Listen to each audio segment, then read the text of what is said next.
Thank you for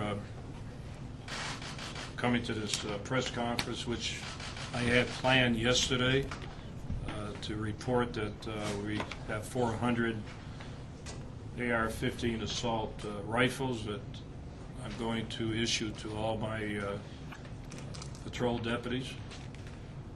One reason I wanted to do this was because of the violence in this county. Just 2 years ago, we lost two deputy sheriffs under violent situations. In fact, one was murdered with an AR-15. This year, we had another deputy shot several times. Fortunately, he was able to survive. And this morning, we have an officer that was murdered at his house. I'm going to ensure that my deputies have proper weapons to defend themselves and the people of this county. I also have instructions that my deputies will carry guns 24 hours a day, and that they, even off duty, if they see any incident occurring, they will take action anywhere in this valley. We live in a violent society, even here in Maricopa County and across our nation. And the least we can do is to arm our deputies, as I say, with enough firepower to fight back. And that's what this is all about. I have confidence in my deputies. They're well trained. They know how to use these weapons. And I'm sure they'll do the right thing in any situation that occurs.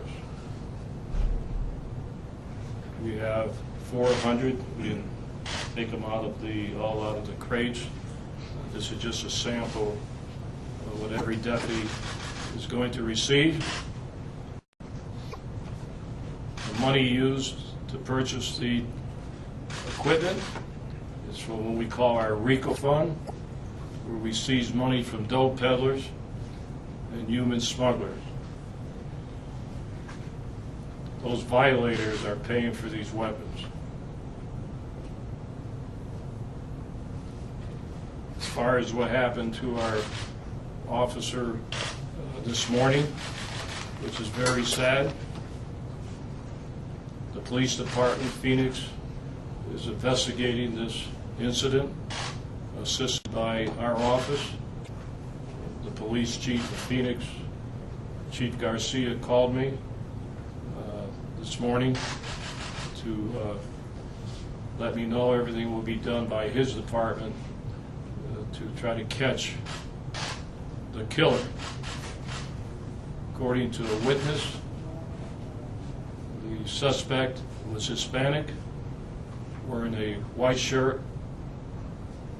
So I'm sure the Phoenix police are putting a lot of resources, assisted by my office, to catch the perpetrator. Our officer, Jorge Vargas, is 27 years old. He's a young child, been on the organization for about 7 years. It's very sad what happened. As I say, he was murdered. I'm not going to go into more details since the Phoenix police is investigating. This unfortunate situation that occurred dovetails somewhat into what I planned on doing yesterday, issuing my officers these semi-automatic AR-15 assault rifles. Anybody have any questions? The name of the officer again that was shot this morning? Pardon? The name of the officer again? Jorge Vargas, 27 years old. Can you spell that, Sheriff? V-A-R-G-A-S.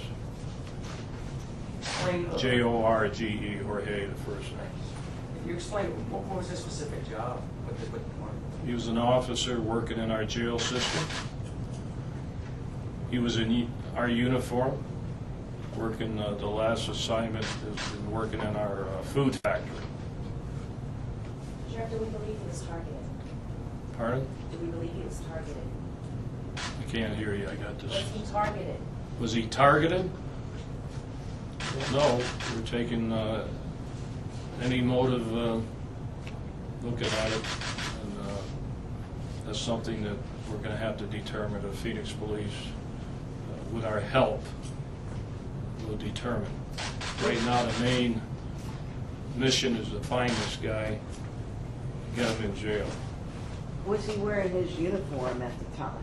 He was wearing the uniform that you wear in the jail system, which said sheriff on it.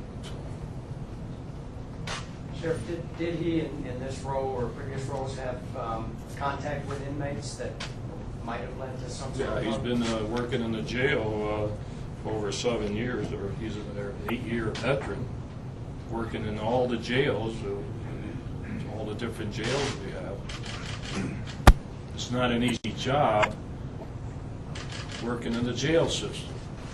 Got a lot of bad guys in there. Some of them don't like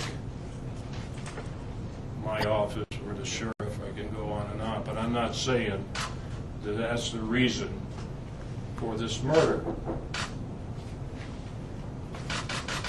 Sheriff, can you talk on a personal level what it does to your department when you lose someone like this who's worked for you? Well, it's very sad. As I said, just in the last year and a half, we've lost 2 deputy sheriffs. Now we lost the officer.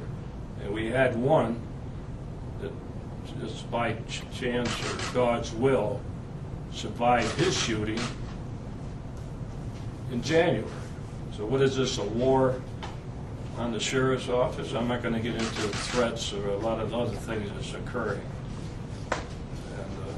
And that will come out soon as it relates to me and my office. But it looks like there's a war on the sheriff's office, whether it's connected or not.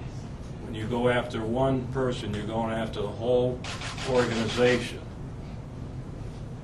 And it's not just our office. Law enforcement in general seems to be under the gun, not just here in Phoenix area, but across the nation. But we're going to do whatever we have to do. This is the first step. They're going to be able to defend themselves. We're going to defend ourselves, and we're going to defend the people of this county. I'm going to say again, my deputies are ordered to carry guns 24 hours a day so they can take action. Sheriff, was this officer armed at the time? No, that I know of. Would he have been under new policies? No. Or he just serves a different role? This is an officer working in the jail, but on certain circumstances it may be, but this officer with his current duty status probably would not be carrying this weapon. Sure, I just want to be clear about something. The mandate to carry a handgun 24 hours a day, that is new, correct? Carry what? The mandate to carry, that your deputies must carry a handgun 24 hours a day, that's a new mandate?